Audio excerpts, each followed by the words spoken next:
À travers donc cet acte, la RTG nous rappelle encore les périodes historiques et sombres de la voie de la révolution. En tout cas, le magazine qu'elle a diffusé hier mardi dans son journal télévisé suscite des réactions au sein de l'opinion publique. Et d'ailleurs, quel est l'objectif visé à travers ce film? C'est l'intitulé de notre billet du jour, signé Ba Mamadou Alpha. Attention au chemin interdit. Le peuple de Guinée entame l'année 2024 avec une incertitude qui ne dit pas son nom. Au-delà de la crise du carburant qui secoue les détenteurs d'engins, la restriction de l'Internet et le brouillage des ondes, l'adresse à la nation du chef de la junte a ensuite laissé des zones d'ombre dans sa communication. L'annonce de la mise en place des délégations spéciales à la tête des mairies déjà dès le premier trimestre de l'année a suscité d'énormes réactions du côté des hommes politiques.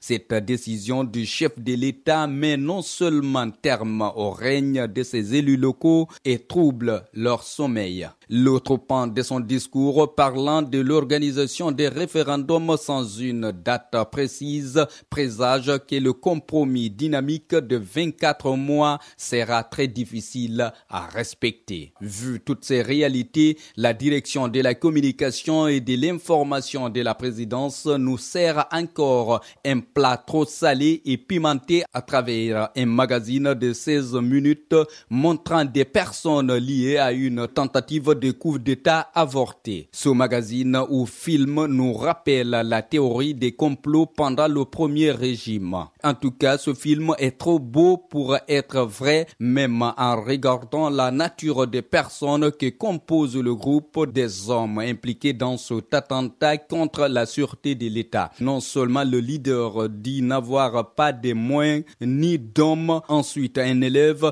puis un éleveur, une commerçante et un artiste managé dans une affaire de coup d'État, ça donne à réfléchir. Comment peut-on d'ailleurs gracier des personnes qui n'ont pas été jugées ni condamnées? C'est une pilule qui ne passe pas à travers la gorge et au regard de la loi. Sinon, l'on se demande où est partie la boussole. À l'heure qu'il fait, le garde des Sceaux a du fil à retordre pour expliquer cette situation à l'opinion nationale et internationale. Et s'il s'agissait d'une diversion pour faire oublier au peuple des vrais problèmes du pays, alors que le commanditaire sache que nous ne sommes plus aux années 70.